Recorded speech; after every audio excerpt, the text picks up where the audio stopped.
Hello, everyone. Welcome. This is going to be another reading for the collective. I started this reading because I had a prompt last night, and the thought or the question came into my head about the superpower of compassion. So there's a little preamble just in terms of like how I got there, and then I'll jump into the cards on the table. So a couple years ago, a friend of mine introduced me to the Gene Keys, which was developed by the same guy that developed human design. If you're familiar with either of those things, if you're not, Google it. It's very interesting. But basically, this guy had a lot of ayahuasca sessions and channeled this system that's kind of comparable to astrology, but it's more life path oriented, and it tells you your particular energy type and just, different things that are kind of in your contract, so to speak. And one of my gene keys was gene key 22, which was all about redemption. And I remember being very upset with reading that particular passage because it wasn't just about redemption and having compassion for yourself, but it was about redemption for others, right? Like that kind of thing. And I'm from Jersey, so there's a lot of Jersey in me, right? So the motto is, once you go against the family, it's kaput. But so redemption for others as well as myself, and compassion vice versa has always been part of the journey, right? And I'm sure it is for most of us. And but I was thinking about this last night just in terms of scripting, right? And a lot of these readings that I do talk about the phenomena of scripting and how we can kind of rewrite reality, right? And ultimately write a script that's ideal and paradise-like or peaceful or the new earth, whatever you want to call it, right? We all have a very similar objective, maybe different language.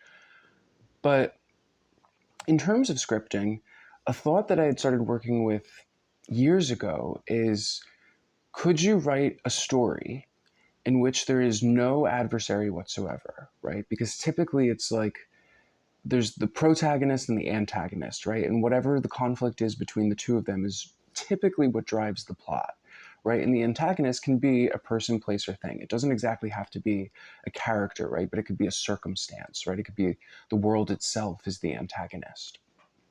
And so I was playing with that concept of, can you write a story without an antagonist, and what would that even look like, right? What drives the plot other than curiosity or optimism or something like that? So it's very much so fool card energy in that regard, right? Because the fool is just in the now moment. He doesn't have any particular expectation of the future.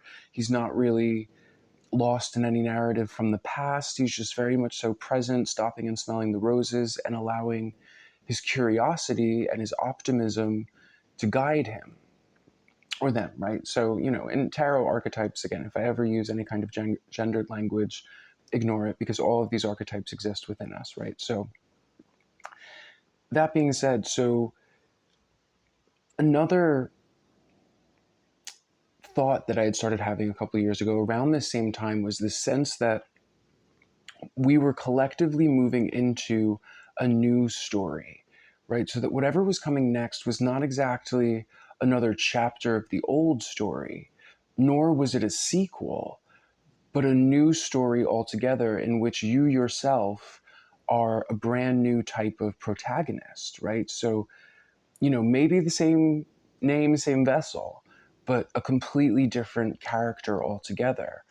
And one theme that I was seeing in a lot of the readings that I did for people here in the 3D, whether it was at events or just privates, was that it looked like people were gearing up to play the role of themselves for the first time ever, right? Because we played so many different roles, especially when it comes to business and things like that. And I think one of the reasons why this was such a theme in a lot of the readings is because I got to do readings for a lot of people that you would call like influencers, right? Where it's like mostly young people younger than me in their 20s that really committed to an Instagram or a TikTok and put out, just about whatever it was that they could put out to generate content, right? And eventually something takes off.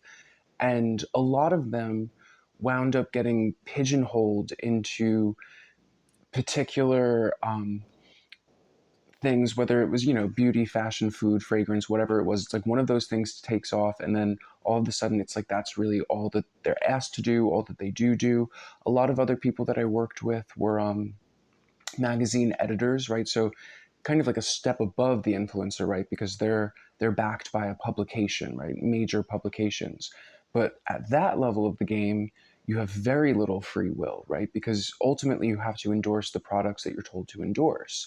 So for a lot of them, they were trying to figure out how to pivot in such a way that they could focus on the things that they're genuinely passionate about without compromising what it is that they've built already, right? So it was about integrating these different aspects, and a lot of them, the theme was that, there's no real guru to look at for this, because you are going to be a trailblazer in terms of synthesizing your different interests into one unified thing, right? So that's where the notion came up of finally getting to play the role of your true self, because we have so many different masks and costumes that we've worn, right? Roles that we've played, especially just in terms of work environments, typically, right? It's like you have your customer service voice and all of those different things. And I'm sure you've noticed, you have different friend groups and different personalities for those different friend groups. That's very common.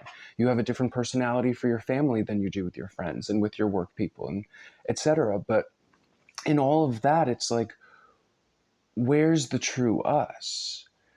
Right? So this new character in this new story that we're playing, like I said, a brand new protagonist and a brand new a brand new story, not a chapter or a sequel. This character is the true us, right? And it's almost it's almost the hardest role of all to play, because again, there's no archetype to look to, right? It's not like the casting director can say, play it like so and so, because you're the only so and so, basically. So that comes down to the whole narrative of compassion as well, right? Because it's like not just having compassion for others, but compassion for ourselves, and redemption for a lot of the things that we most likely pursued because we did have genuine desire. But again, like the story of the archetypal magazine editor, you're doing something that you like, but you're being told what to like. So it makes it challenging sometimes, because you have to fake it effectively, right? And nobody ever wants to be in an inauthentic energy. And that's oftentimes, I think, what icks, when I say the ick, right, it's like something that taints a desire of yours, right? So it's like a lot of times our passions get icked, right? And there's that word passion, compassion, right? So I'll get to that in a second too. But was there anything else that I wanted to say about those things, right? So playing ourselves as the new protagonist. Okay, so the reason why I even mentioned that was because I'd been dwelling on that thought for a while, but the blockage in my mind with that story was, well, how do you make the jump, right? How do you delineate between the old story and the new? Where is that transition? And I finally had an epiphany at one point where I realized that for the bulk of the old story, right? Let's say it's a 500-page story. For 498 of those pages, I was the victim of circumstance, and everything was happening to me. And I saw myself as just, a character in somebody else's story, right? That there was this greater author, and I was just kind of the apple bobbing in the current, so to speak. And then finally, you have that true epiphany about how this place works and how we work and how we operate, and how nothing can really be created without your consent. You can absolutely be tricked into creating things that you don't desire for yourself, right? But still, ultimately, it's like we hold the pen, right? We have the check, so to speak. It's like our karmic currency is the thing that builds our reality. And we get tricked into thinking that we have no power, right? So we assign that power to others. We get tricked into thinking that there's obstacles and adversaries. So we assign that title to those characters, right? And that's the role that they play in the script. But the script only gets published when we give the cosign. But we're not doing these things intentionally. At least we weren't, right? For most of the story, we just assume that this is the way that this thing goes. So I expect this particular sequence, and then it plays out like that, right? And when you expect resistance, you often receive it. The easiest example to use with that one is in any workplace environment, right? Just about every human being seems to go through the same thing, right? Where there's the honeymoon phase when you first get the job and you're into whatever it is, right? This is before you get the ick, right? And then something happens at some point. and you get the ick. Typically, I feel like it's the misery loves company principle, right? There's somebody on the team that's been jaded. They've been there for far too long.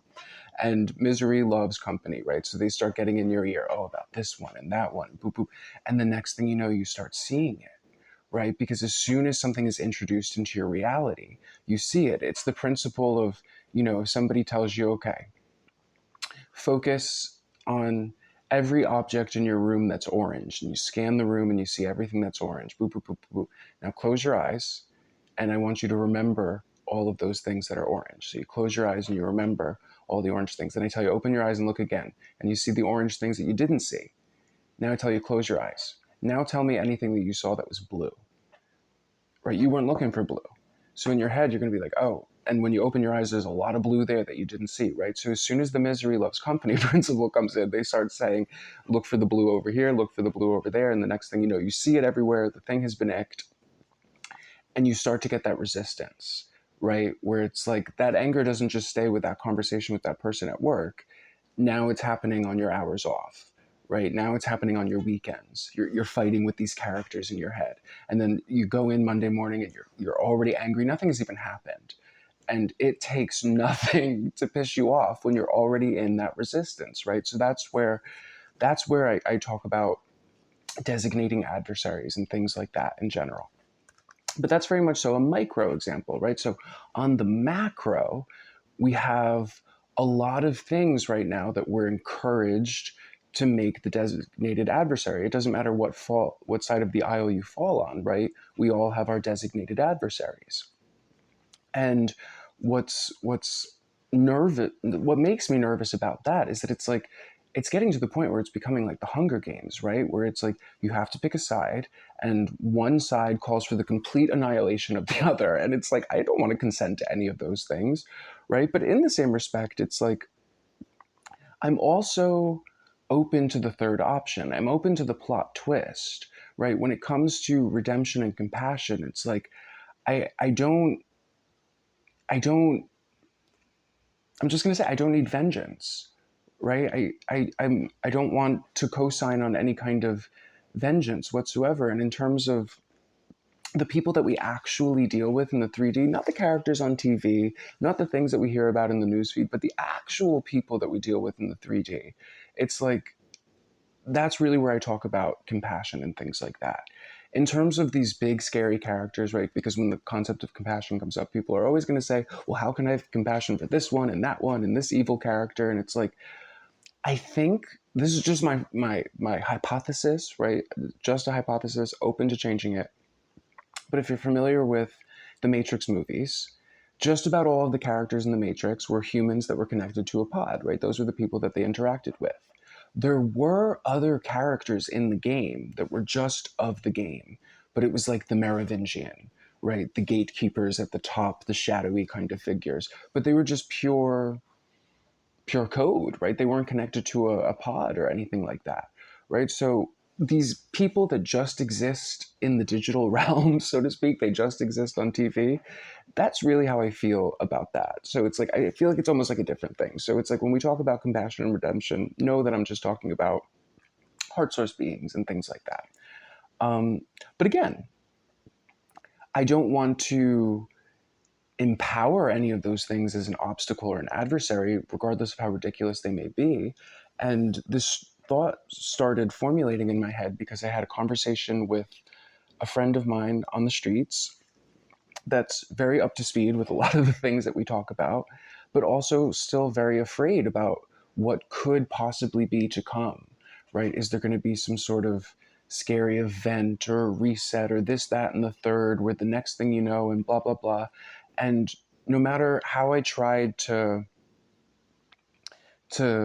shine a light on the fact that maybe we don't have to be afraid of all of those things, I just couldn't get past the programming, right? So that's why it just kept making me think about it. And I think we've all been there, right? We've all been through the very nihilistic phase of the narrative where, not only do we see that there's an issue here, but we also assign a tremendous amount of power to the proverbial they that, as I'm saying, cannot really manifest without our cosign, right? So there's a part of me that's always wondered if like this side of the internet gets seeded with things that we should be afraid of because they want us to create it, right? They wish they had the base in Antarctica that could create an earthquake or something. They wish they had the harp. They wish they had this. They wish they, but maybe they actually don't, right? And they're just really hoping that we can manifest any of this. But if you look at the way that things are going, it seems like we're not manifesting what it is that they desire, right? Because what I was trying to express to my friend is like, we've been through a lot of scary events that should have been worse, but they just kind of fizzle out and turn into nothing. And one example is like we just had that crazy solar storm, right? Where there was auroras from pole to pole, right? How many how many prophecies had that in the on the list, right, of qualifications? We must have auroras from pole to pole. So we went through that. But apparently this event was on par with what they call the Carrington event, which was that big solar storm that happened back in the 18 somethings that knocked out all of the telegraph wires, right? And how many times have the fearmongers said that the next one is going to send us back into the Stone Age? Well, here we are a couple months later. Didn't play out that way. So that's one like very, I think, accessible example of like things that we've been told to like manifest and be afraid of that aren't working, right? But that being said, getting back here to the macro, is that the little? No, the micro. Getting back to the micro, in terms of the personal level, I think that's where it's most important for us. I'm sorry that I'm almost 20 minutes into this and haven't touched the cards yet, but there was a lot to say. Now Luna's leaving. She's over it. Yeah. She's unsubscribed. But so that was basically everything that prompted going in here. And when I was ruminating this whole thought, eventually the words came through that compassion is the superpower that allows for the time travel. I was like, oh, that's interesting. I'm like, okay, let me pull cards on that because that is something I want to know about. So in terms of the time travel, I mean that so I was saying, you get through the 500 pages of the book, right? And at page 498, you realize that you were the author of the never-ending story and that you actually have the power to change the script, right? So all of the sudden, any of the characters in your story that were adversaries just become characters that you, the author, have written, right? And you realize that you can actually rewrite the story, right? That it's like at that 498th page, the entire context of the story changes, right? Because all of a sudden you're standing in this much more empowered position that you realize you were in the entire time, right? So it's like you have to go back and read the book and realize, oh, snap, it wasn't the way that it was. So in terms of compassion and all of those things, it's like leaving that room for something to surprise you in a very positive way, while also knowing that it's like your peace is protected because of how powerful you are, right? That it's like, I think of it as the idea of like, if you're familiar with the concept of the city state, like the city of London or the Vatican or maybe Washington, D.C., I'm not sure how, it's like a city and a nation, right? A sovereign state. That it's like we're almost like a walking version of that, right? Like a walking city state, a one person realm of reality or something like that. And we absolutely can invite people into our circle, but we should also, if we can affirm that it's like our space is sacred and protected enough that anything that doesn't gel with that just bounces off of it, then that's the way that it works, right? But there doesn't have to be any kind of conflict. It's almost like, if you think of it like the Vesica Pisces, right? The people that you really gel with are the people that you have a lot in common with, right? But the people that you don't really gel, there's some people you just got a little bit, right? And those are the people that it's like, you see them out, you have a fun conversation, they make you laugh, but it's like it never goes anywhere. You're never actually going to hang out, but it's like you get along with them, they're nice. And then there's some people where it's like just the edges of the bubble touch. You know what I mean? Not too much. It's cordial, right? But it's whatever. Those that it's just never going to work. From now on, I honestly think, especially when you affirm that this space is your sacred space, it just kind of bumps off. Doesn't touch. You might see it. You might pass it on the street. It's whatever. But it just bumps off. So, but in terms of where the compassion needs to be for in our own story. I've heard a lot of stories recently because I wound up getting in touch with a woman that happens to be an exorcist. And it just, that story in and of itself is wild. But the main thing was I really just wanted to know, anecdotes from her work, right? Like, what does the data look like? What does a person under possession look like? I'm not really familiar with any of those things.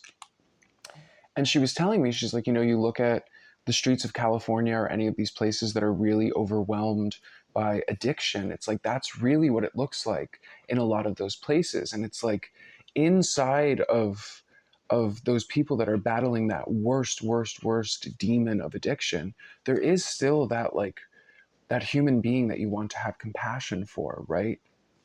And I noticed just in my own life, after we had had these conversations, there was this one there was this one homeless man in my town that I would see almost every single day. And he had the same script where he would ask you for $1, say you got $1, and if you ignore him, he tells you to go F yourself. But if you say, sorry, I don't have any change, he says, God bless you. And that's his script every single time.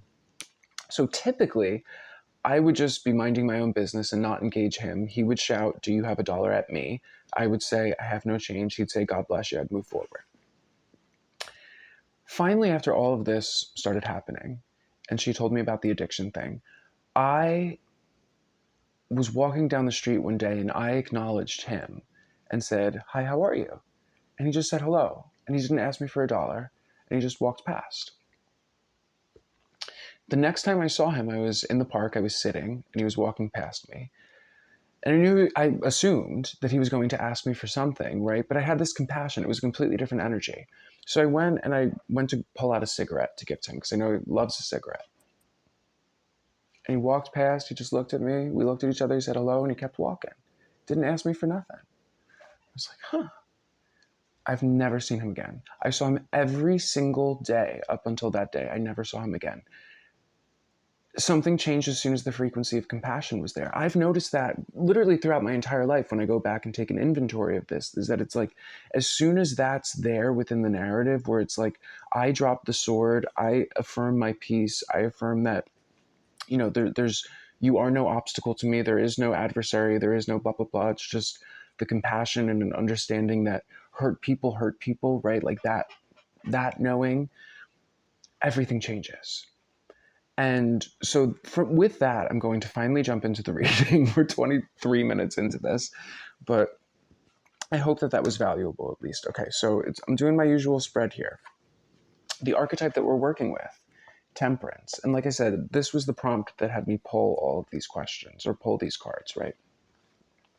So the archetype that we're working with is temperance, the old school temperance. And it's the refining process, right? Temperance really is the dark night of the soul, which is what a lot of people are going through, right? And that we've gone through as well. And it's like the only way that we can possibly help those people, because you can't interfere with the process, but you can love them.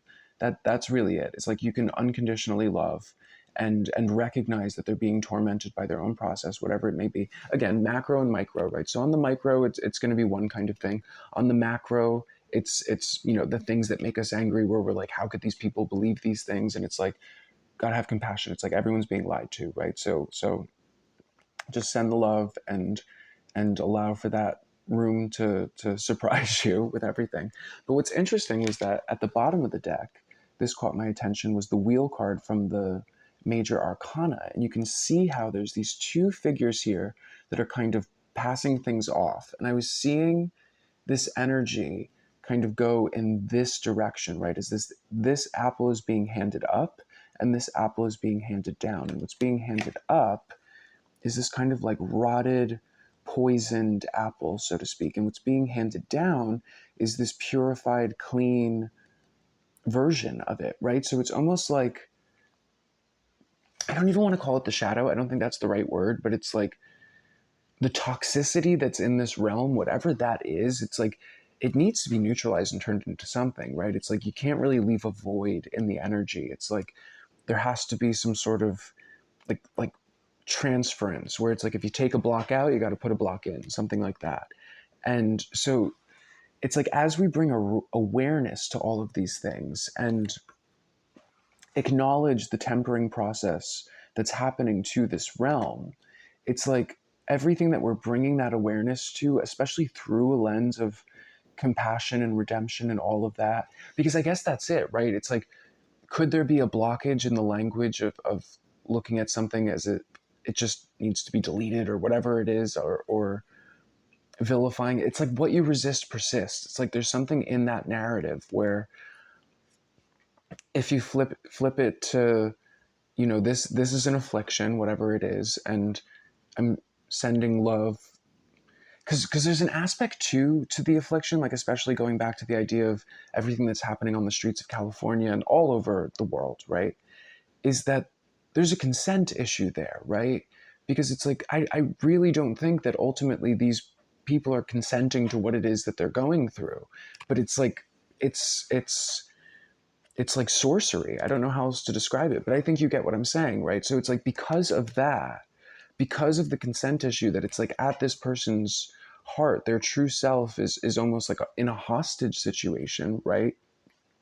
That it's like that's what I think we can ultimately connect to in anyone, is that true heart spark, whatever that is. It's like it's always there, even if it's stifled and stuffled under like layers of programming or afflictions or non-consensual attachments, whatever it might be. And again, it's like what's being sent up is whatever is artificial. Is that the word? I don't know. I don't want to get hung up on it. Excuse me. But the role that we're supposed to play is the Knight of Swords, which has the Knight of Wands in reverse above it at the bottom of the deck. But I was seeing it like this. And you can see how the Knight of Wands has all of these different kinds of attachments, right?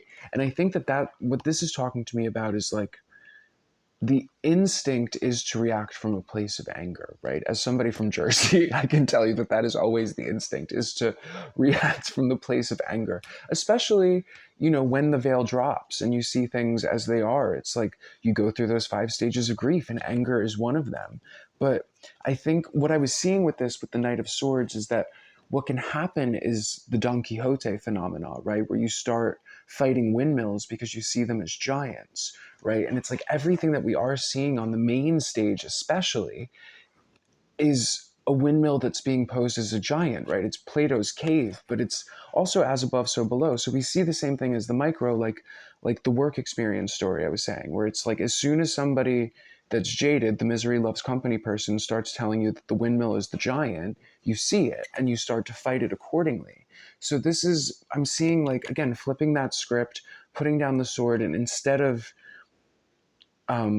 resisting the thing that persists, hitting it with the compassion and love, and knowing that it can change, right? That heart spark inside is the dominant energy, right? Even if it's one cell in our body of trillions of cells, it is the dominant cell, even if every other cell in a person is afflicted by some sort of non-consensual attachment or program or whatever it is. It's like that. It's like if we're going to script something, why would we script anything else, right? Ultimately, that's the way that I feel about it. And then the minor arcana is on the table. So interesting. So 5 of Pentacles at the bottom of the deck. Look at this card, right? In terms of illuminating something with awareness, right? If you've ever heard that principle, that it's like as soon as a program is hit with awareness, it starts to dissolve, right? I can say, so shout out to Lisa, working with Lisa M. Harrison, the phenomenon of working in that group. We would have these conversations that would go for hours, but they were deep, right? Because it's like, it's not just Lisa sharing her experiences. It's this amazing group of super powerful people that are all conscious, active observers. And all of us would just go down these rabbit holes of every topic, literally every topic. And it would get deeper and deeper and deeper until you would hit that programming level where we would see the source of like where it started within us, whatever it was. And as soon as that was hit, it was resolved. And it was like the light was shined, the sun hits the vampire, right? The vampires can't go into the sunlight. You can't be aware of the vampire in order for it to act. And as soon as that program would be seen, it wouldn't just resolve in the group, but it's like every single YouTube person that we would follow that was outside of the group would start talking about the same thing, and then you'd see news articles about it. And then it's not because something happened exclusively in that group. The consensus was that we think there's probably tons of groups out there that are having the same conversation at the same time, but we'll never be aware of each other because, if another group is taking place in the Russian language or Afrikaans or Mandarin, we'll never know. Right? But it could be the exact same conversations at the same time, that kind of phenomena. But ultimately, the power of awareness, right? As soon as you see something for what it is, and you see beyond these attachments to the knowing that there is still that heart spark, that human being in there, it changes something. And again, it's almost like it's telepathic, right? Where it's like you remind that spark who and what it is telepathically, just connecting from compassion, I guess, right? Because again, compassion is almost like, is it like communal passion? Is that what that word means? Where it's like, well, yeah, because I guess passion is like, it's a fiery force, right? It would be the suit of wands, right? So it's almost like compassion might like reignite somebody's engine. That's what I think it is. Compassion is the key that reignites like the soul engine, maybe, in different things. But also, again, coming back from like the personal aspect of dropping the swords and all of the narratives, it's like I had come across a woman recently who was talking about how she timeline jumps and how it's the multiverse, right? So there's a multiverse out there of an infinite number of realities that look just like this one, but are slightly different. So it's like, again, if you found yourself in a workplace where the misery loves company person has poisoned that, but you still have to be there, maybe experiment with hopping into a reality where you know that you can just show up one day and everything can be pleasant. Because that multiverse is out there, right? The one where, again, you recognize that all of these different characters have the heart spark somewhere. And again, it's like there's always going to be some people that you fully merge with. You got the Vesica Pisces going on. It almost looks like a complete circle. And then there's some people where it's, just like the Chanel logo, just a little bit. And then there's other people that you don't really bump with, but there's a reality out there where you don't actually have to interact with them, right? And everything can be peaches and cream wherever it is that you need to be right now, right? So this is what's talking to me about using this compassion to not only get to that page in your narrative, right? Page 498 out of 500, where you realize that you hold the pen and you can rewrite the script, right? So you can change the now moment. So that's like, it's very Tenet, right? You go back into the past to change the now, because it's like, forget about the future. I want to change the now. I don't have patience to get to the future. Again, Jersey. So it's like, that's what I'm seeing in these other cards here, so that it's the power of awareness is the thing that cleanses everything. There's that card. I lost the awareness for a moment. So the power of awareness, you can see that it's just like illuminating this, which feels like a heavy energy. What is this? It's the Five of Pentacles, right? So it's an energy that feels shut out. Okay, so that is like, again, typically rendered as people that are experiencing any kind of homelessness or addiction, but even just outcasted, right? Because again, it's the energy of hurt people, right? So, the archetypal problematic customer at any type of retail, whether it's a restaurant or a clothing store, that person is usually someone that's in a lot of pain, right? All things considered, it's like, I've dealt with so many that, trust and believe, it's like the last thing I wanted to ever offer was redemption. But it's like, I get it, that it's like me holding the sword, that resistance only accelerated all of those issues, right? It was gasoline for the fire.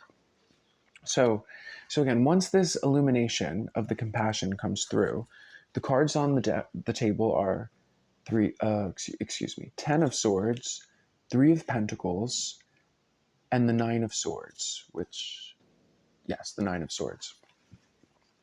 So the Ten of Swords, this is my card of getting to, it's getting beyond writer's block, right? Nine of Swords is very much so the energy of writer's block. It's the coulda, shoulda, woulda. I wish I hadn't done this, wish I hadn't done that.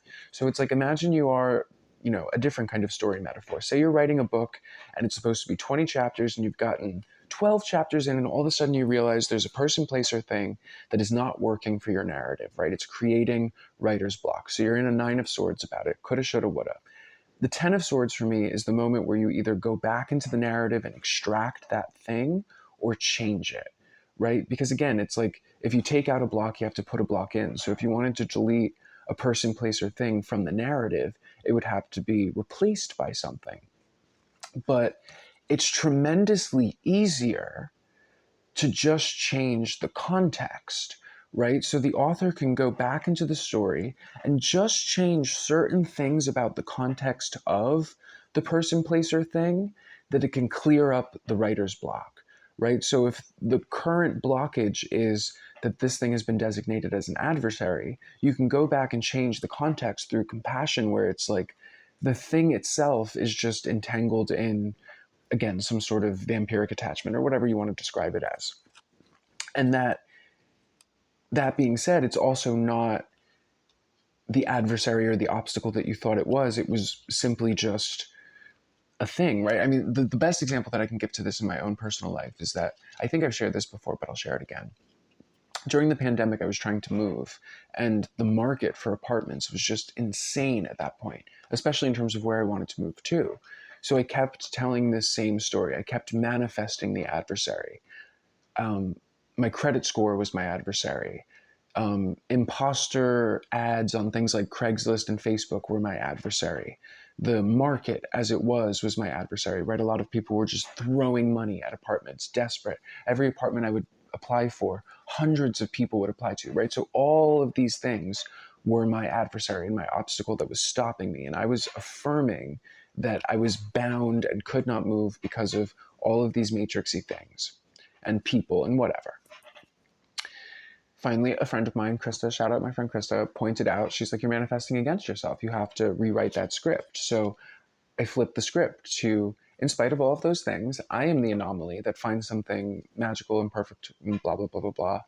And those things may be required for most people, the credit score, this, that, and the third, but not for me, because I'm magical and whatever, just whatever the language is, right? So that was how I was able to disempower those things and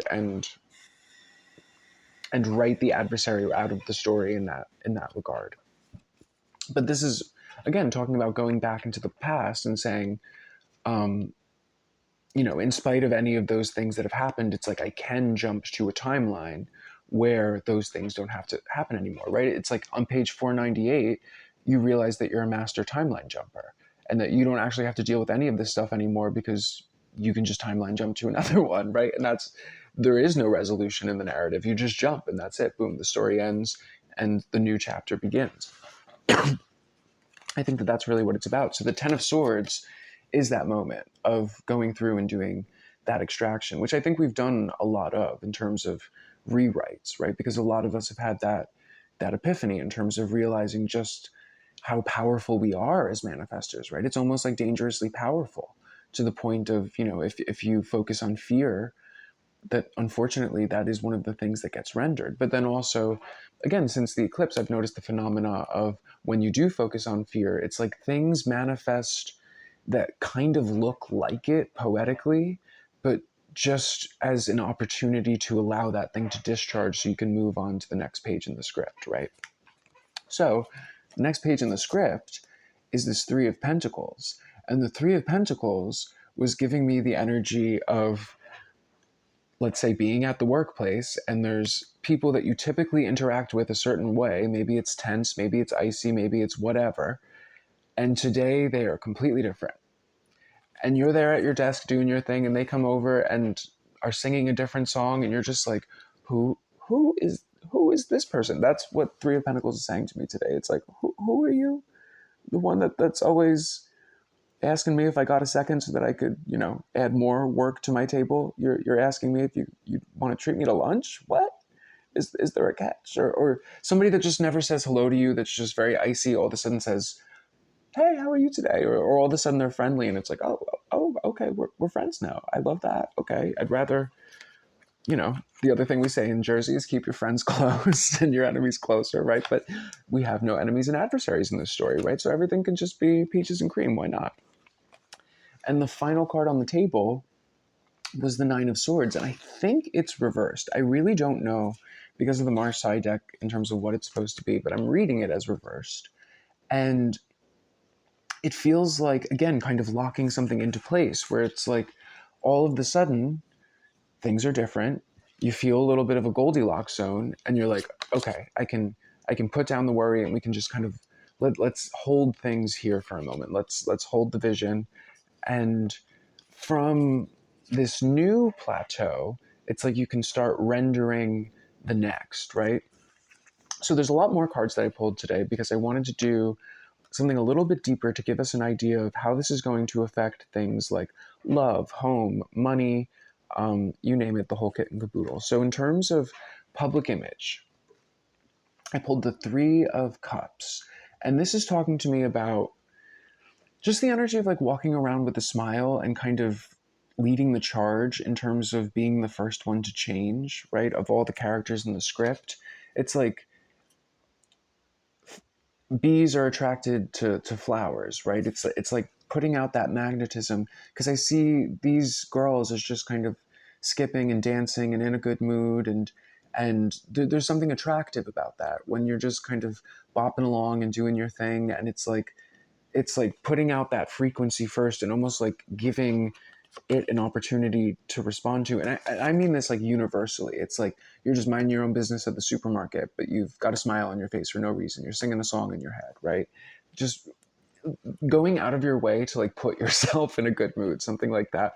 But also I think that this is just one of the things that's energetically moving through the collective right now as well, in terms of like since the eclipse, a lot of the energy that's been rushing in and coming back has been positive. I don't know. It's been bubbly, and there's waves of a lot of good mood energy, right? So this is also the energy of what I call the smirkaba, right? So it's like a Merkaba but with a smirk.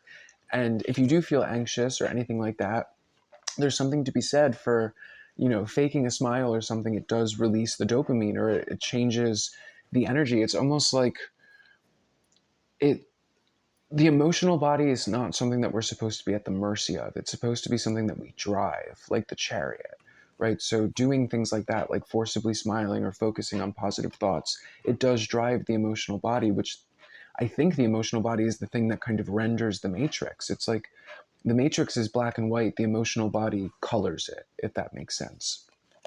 And so again, that's what I'm seeing in terms of the energy of public image, how you're being seen, but it's also advice for how to do the thing. In terms of the outer circle, right? How this is affecting the outer circle. It's coming up with the Nine of Wands, right? So I'm seeing this dualistically. There's an aspect of people probably have trouble reading you to begin with. I think it is going to be the ultimate thing, right? So much like this Three of Pentacles was the energy of you being surprised in a change of people, I think it's mutual. But the Nine of Wands is also talking to me about the advice of saying less and kind of keeping things close to yourself, close to your chest, in terms of your inner circle, right? In terms of because the outer circle talks to me about people that we engage with that we're not really like deeply connected to, but we have to engage with them for whatever reason. There are other people that are in our story, right? And that can typically be where there's a lot of tension or distrust and things like that. And it's basically it's basically telling me that like the best way to keep anybody guessing, if you do want to flip the script, is to project the positivity, right? It's like it's almost like that's more unnerving than anything else, if that makes sense.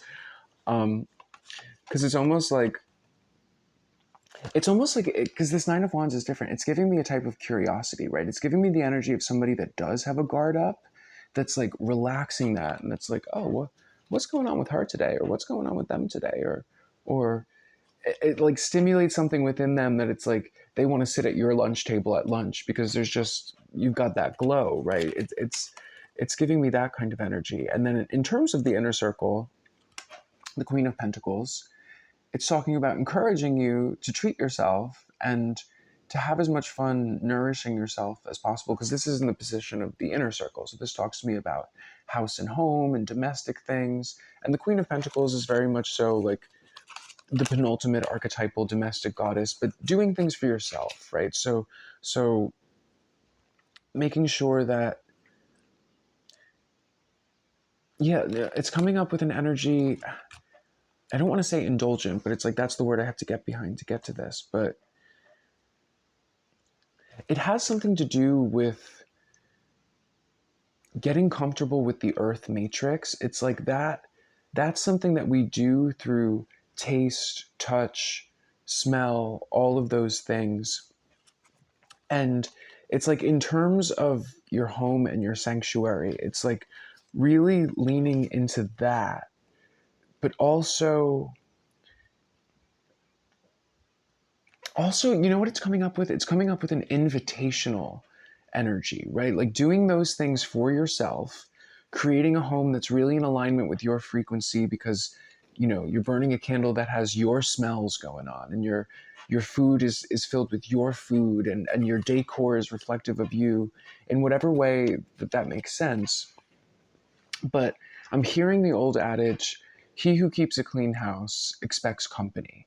And there's something right now about like encouraging these other fractals of ourselves to come in, right? But also like in terms of coaxing the heart sourced energy out of other people, it's like that's an aspect of it. Maybe I'll have to come back with that, but being quiet about it too, because the Queen of Pentacles is very quiet about the work that she does, right? It's like she, if you go to a dinner party at the Queen of Pentacles house, she doesn't really put on about how much work that went into the dinner party, if that makes sense. She doesn't really fuss over that. She doesn't tell you how much she spent, how many hours she spent cooking. She doesn't say, I don't think it's my best, but whatever. It's almost like she doesn't even acknowledge it. It's just, here's these cookies I made. And when you say, oh, they're delicious, she goes, oh, well, there's some milk in the fridge if you want some. Right? She don't even acknowledge it. It's like, that's very much so the energy of the Queen of Pentacles to me. In terms of love, life, and love energy, Queen of Swords, right? So this is an energy too of putting the sword down and things like that. But this energy, it applies to all people that we have intimate relationships and partnerships with, right? So it's not just romance, but it would just be really, really close friends, anything like that as well. That the Queen of Swords in this particular card is talking to me about kind of like the superpower of listening in terms of compassion, where it's like, well, I think typically with the people that we're closest with, those are usually the people that we project onto the most, right? And it becomes a feedback loop, right? Vice versa. We project onto each other. And this kind of reminds me of something that I had to go through recently in the last couple of months in terms of not over intellectualizing some certain things. That I was really beating myself up because I was trying to over intellectualize things and emotions and experiences that I didn't have language for. And I was, because of that, I was not even really allowing myself to feel the feelings, right? And and it's because certain people make you feel emotions that again you don't really have language for, because it's like you love them in a type of way that it's like it's not exactly romantic, but they're not exactly your family, but to call them a friend is like whatever, you know what I'm saying? So it's like you get caught up in the intellectualization of that instead of actually ever feeling the feeling or hearing the energy that it is that's being sent to you or receiving it, because it's like it's almost like we won't allow ourselves to receive it until we can categorize it. And again, this can be in relationships where you're already there, but it's just like there are certain emotions that just transcend the ability to express them in dialogue, right? Where it's like there's something about the power of just actually allowing yourself to feel the emotion and the full spectrum of the emotion, right? Because especially with the people that we're closest with, especially at this phase in the game, we have so much history with each other, whether it's past lives, I don't even know, multidimensional, who knows. But we feel every emotion all at once when we think of certain people, when we're with certain people. It's the beauty, but it's the full story. It's all 498 pages, right? In an instant, the full package of information. And that can be so frustrating sometimes because the mind needs to put words and language to everything and definitions and terms. And it's like sometimes it just needs to be the energy. And that's really what the Queen of Swords is talking to me about there. And then the final card on the table, which is currency, but this can also talk about money, right, is coming up as the Two of Wands. And it's reminding me of what I was seeing here with the Three of Cups in terms of public image, and especially like the halos around their head, but I'm seeing it more as like a protective bubble where it's like knowing that when you go out and about in the world and you project this love and light, that it's like there is absolutely no limit to that currency, but there's also a degree of detachment in terms of I don't know, it's giving me the vibe of like a well that can never run dry. But because he's on this tower here, it's like he's in it, not of it, right? That's the Merkaba, right? That's the Merkaba. When you're in the Merkaba, you're in it, not of it. It's the time travel vehicle. It's the ability to go back in time, rewrite the characters, change the context of the narrative that allows you to timeline jump in the now moment to a reality that works for you as opposed to against you, right? Because that's the ultimate goal. It's like we all, I'm sure there's plenty of us that would love to be in different places than we are, but for all intents and purposes, we're in a particular place, right? So why not see if we can change that? And the card on the bottom of the deck was the Chariot reversed, right? So it's changing the flow of energy. But the Chariot to me is the hyper sigil, right? A hyper sigil is like a story or something that you write that becomes reality. The hyper sigil is the work of art or whatever it is that you put the intention into that anchors it into reality and carries it.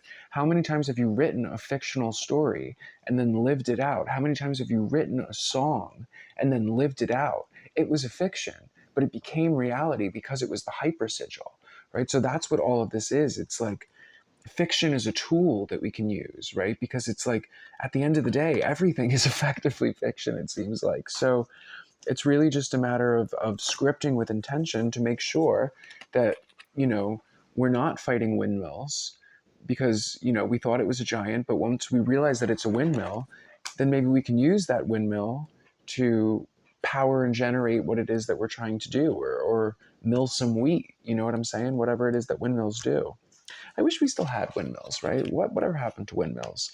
That'll be the next reading. What happened to windmills? Actually, if you stayed this far, I'll let you know. I'm interested in doing a love reading. I was thinking of doing like a pick a card where it's 3 different piles and we'll look at the energy of love for the light workers, all that jazz. And I don't know. Let me know if you'd be interested in that or if that's a terrible thing. I don't know.